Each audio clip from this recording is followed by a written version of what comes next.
Stop her. She took it. The voice rang out sharply, echoing through the busy atrium of the shopping center. The words cut through the hum of morning shoppers like a knife. Nia froze in her tracks, heart hammering in her chest, eyes wide with disbelief. I didn't take anything, she protested, voice trembling, but the security guard's firm grip on her arm left no room for argument.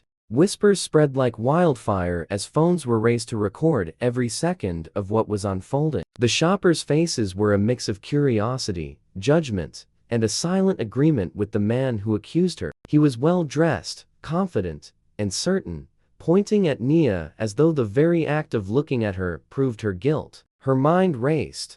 How had a simple morning of work, arranging clothes and greeting customers with a smile, turned into this nightmare? How had she become the center of suspicion, the embodiment of guilt, without even a moment to defend herself? She felt the eyes of strangers weigh on her shoulders, the judgment in every glance piercing deeper than any accusation. And yet, she stood there, unwilling to move, unwilling to let the weight of the world force her to confess to something she had not done. It was a feeling that few could understand fully, a combination of fear, anger, humiliation, and a desperate hope that anyone would see the truth. Maybe you've been in a moment like this, when the world seems to turn against you for no reason, when the only crime you committed was existing in the wrong place at the wrong time. If you are watching this, I want to ask you something before we continue. Where are you watching from? What city? What neighborhood? Share it in the comments below. And if you like stories like this, stories that make you feel, that take you inside someone else's life, then go ahead and hit the subscribe button and give this video a like. It helps us bring more stories to you, more stories that might make you pause, reflect, and feel empathy for people whose lives you might otherwise never imagine. Because right now, Nia's life is on hold, her dignity on trial, and every person in the atrium is a silent witness to what feels like an injustice too heavy to bear. The man who accused her is pacing, his words sharp, repeating the claim over and over, as if repetition could somehow turn suspicion into fact. She was right there. I saw her near my bag, he insists, voice rising, and yet, no one knows the truth. No one sees the hours she has spent working quietly, the careful attention she gives to every detail, the thoughtfulness in every gesture, every smile shared with strangers who now look at her with distrust. Nia's lips part in protest. Please, you have to believe me. I didn't, but her words are swallowed by the noise, the murmurs of the crowd, the judgment hanging in the air heavier than the sunlight streaming through the glass roof above. She wants to disappear, to vanish into the polished tiles beneath her feet, but she cannot. She is forced to stand, to endure the scrutiny, while the man continues, pointing, accusing, demanding attention from anyone who might side with him. Security watches, firm but uncertain, and sure if their instincts to act against suspicion are protecting the wrong person. Shoppers edge back, phones raised, capturing every second, as if the recording itself will one day tell the story more accurately than the eyes around them. And all the while, Nia feels the sting of 1,000 invisible judgments, each one heavier than the last, each one whispering that she is guilty until proven innocent, though she knows in the quiet of her own mind that she has done nothing wrong. But proving it seems impossible. She cannot stop time, cannot make the crowd hear the truth. Over the sharp, insistent accusations, her heartbeat echoes in her ears, every thump a reminder of her isolation, of the world's readiness to assume the worst. I swear, I didn't touch it, she says again, voice cracking, and a single tear rolls down her cheek.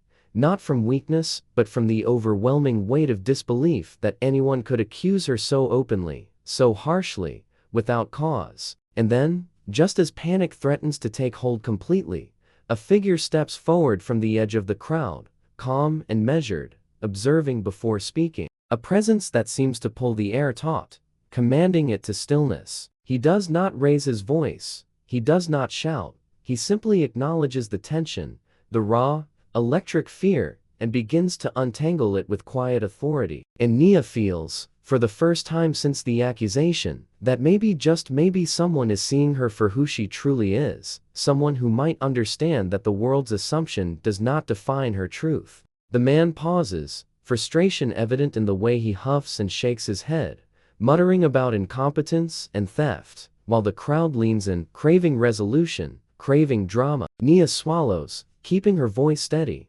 repeating herself, even as her throat burns with unshed tears, refusing to admit guilt that does not exist. And as the moments stretch, the weight of accusation pressing down, the very air seems to thicken around her, thick with disbelief, thick with judgment, thick with the silent cries of every person who has ever been wrongly accused. She clutches at herself, hands trembling, aware that everyone is watching, recording, and forming opinions that will linger even after the truth is revealed, opinions that could haunt her if no one steps forward to correct them. But amid the tension, a small unspoken hope takes root. The hope that calm reason, patience, and fact will one day outweigh anger, assumption, and prejudice. That someone will see the truth, and that truth will be enough to set her free. And so she stands, trembling but unbroken, waiting for the world to see what she already knows in her heart. She is innocent, and nothing, no accusation, no suspicion, no fear can change that. Nia was led into a small, quiet room just off the main atrium, her hands still trembling from the rush of accusation and the weight of the crowd's eyes. The hum of the shoppers outside felt distant now, replaced by the oppressive stillness of the room and the sharp tension radiating from the security guard. "I didn't take it," she repeated, softer this time, more to herself than to anyone else. And yet the words felt powerless in the face of certainty projected by the man who had pointed at her. The security guard's grip loosened slightly, but he remained vigilant, his eyes flicking nervously toward the door each time the man's raised voice carried into the room. Nia's mind raced, thinking of every careful step she had taken that morning, every folded shirt, every polite nod, every small courtesy extended to customers, and how all of it now seemed invisible against one false accusation. And yet, she refused to break, refused to cry out in anger or frustration, because she knew that losing control could be taken as admission, could give the very proof the crowd and the man demanded. The air was heavy, thick with the unspoken judgment of strangers whose presence was now a threat, whose silence pressed against her like a physical weight. In that suffocating quiet, a new figure appeared at the threshold, calm, measured, steady in a way that immediately drew the room's attention. His voice was calm, low, and deliberate when he spoke, addressing everyone with the tone that demanded attention not through volume, but through authority. "Let's take a moment to understand exactly what happened," he said. "Let's not assume what we do not know." And for a fraction of a second, the panic that had been building in Nia's chest gave way to a cautious glimmer of hope. He requested that the security footage from the morning be reviewed, specifying the exact time and area, and the room collectively shifted, tension coiling tighter as they awaited what would be revealed. The man who had accused Nia scoffed at the suggestion, insisting that it was unnecessary, that the truth was obvious, that her presence near his bag proved everything. Yet, even as he raged, the calm voice insisted, "Let's see the facts first." The screen flickered to life, showing the early morning movements of the atrium. Nia appeared, placing each item in order with careful hands, eyes focused on her work, never once glancing at the man or his belongings. The evidence mounted slowly, methodically, a silent argument against the claims made so loudly. The man's confidence began to falter ever so slightly, but he masked it with louder accusations, attempting to dominate the narrative despite the clear contradiction presented before him. Minutes passed, stretching with agonizing slowness, each frame on the screen showing Nia's innocence more vividly than words ever could. Yet, the challenge was not only in proving what she had not done, but in countering the ingrained assumptions of those watching,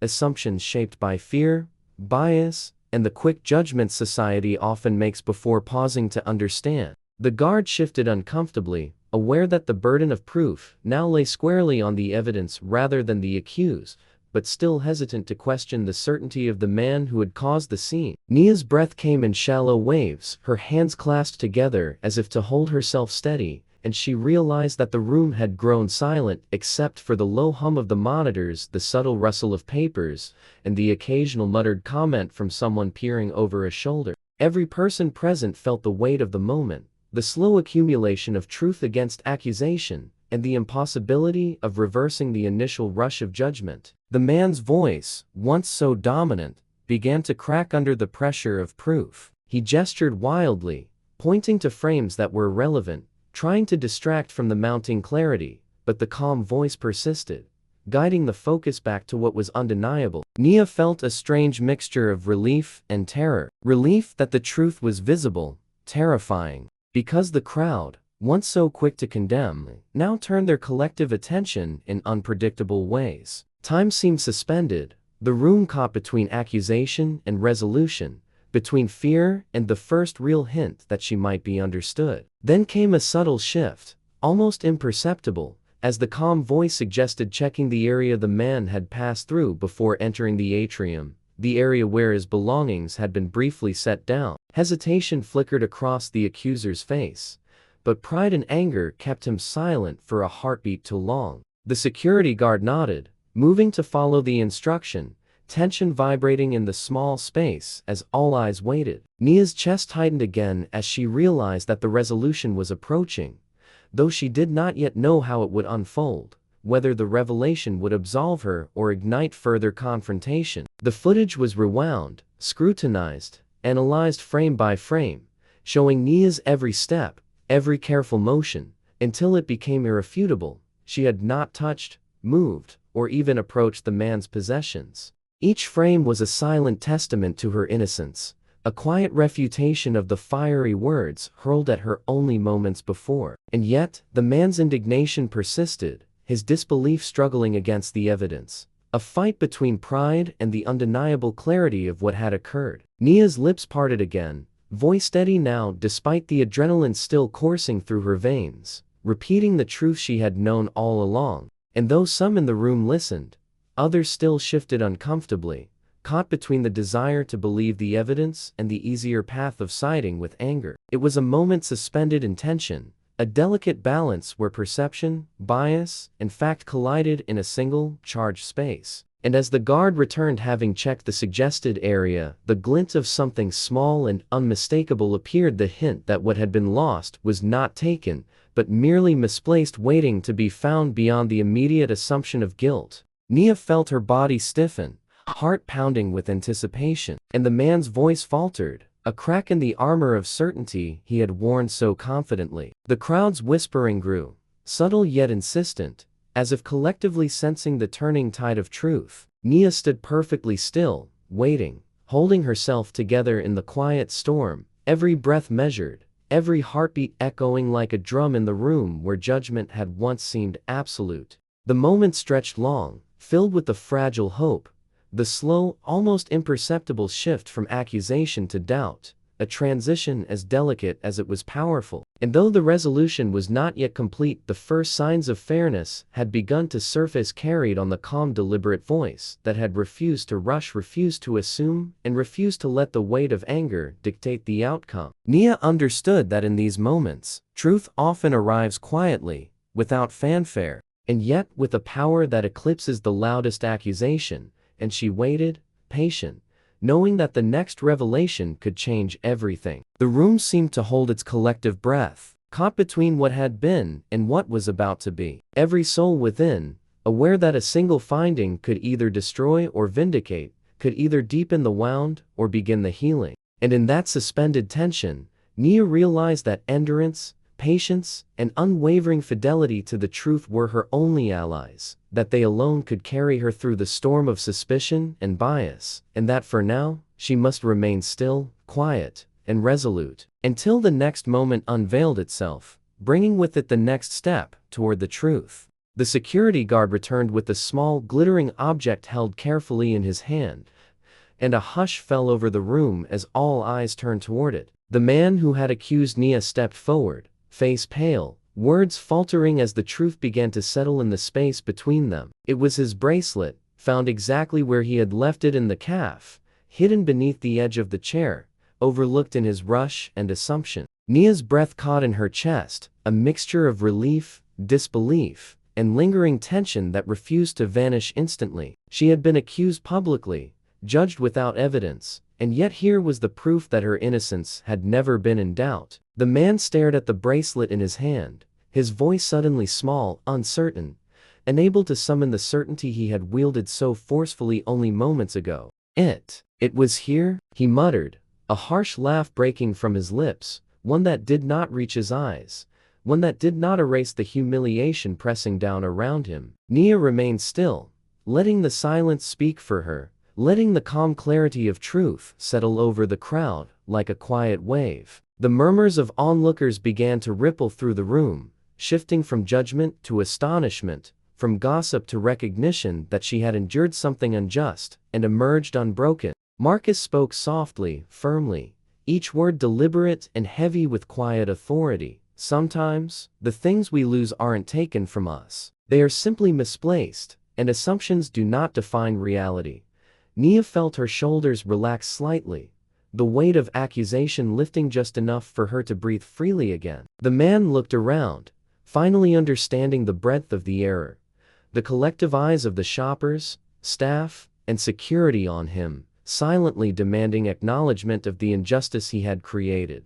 The calm, composed voice guided the resolution, reminding all present that dignity is not taken by others, but preserved by those who refuse to surrender it. And in that space, Nia felt the quiet power of patience, the quiet strength of having remained true to herself in the face of fear and bias. Guests and onlookers exchanged glances, whispers of recognition spreading that she had held her composure, that she had faced accusation without faltering, that her integrity had carried her through the storm of suspicion. Marcus approached her then, gently, privately, offering reassurance in words soft enough for only her to hear. "You don't have to prove your worth to anyone," he said. "Truth does that for you."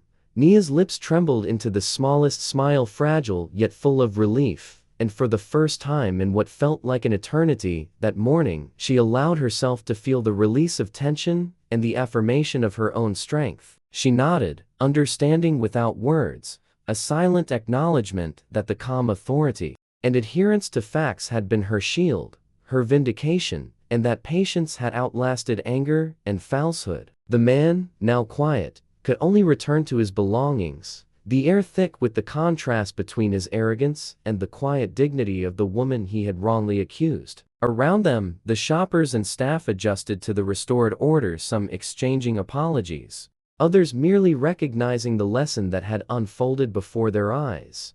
The loudest voices are not always the ones in possession of truth, and justice often arrives in silence. Nia took a step forward, then another, each movement lighter than the last, feeling the weight of public scrutiny dissipate, replaced by the quiet affirmation of her own resilience. The calm words of Marcus echoed in her mind, reinforcing the idea that the world's assumptions cannot diminish the value of truth and character, and that patience, honesty, and composure are tools more powerful than the impulsive judgments of those around her. And as she walked, the murmur of the crowd softened, replaced by admiration and respect, subtle but unmistakable, a recognition of the quiet strength she had displayed when faced with injustice. The man who had accused her remained, now subdued, a witness to the grace with which she had endured and the inevitability of truth asserting itself. Nia's smile grew a fraction, a testament to the endurance of dignity,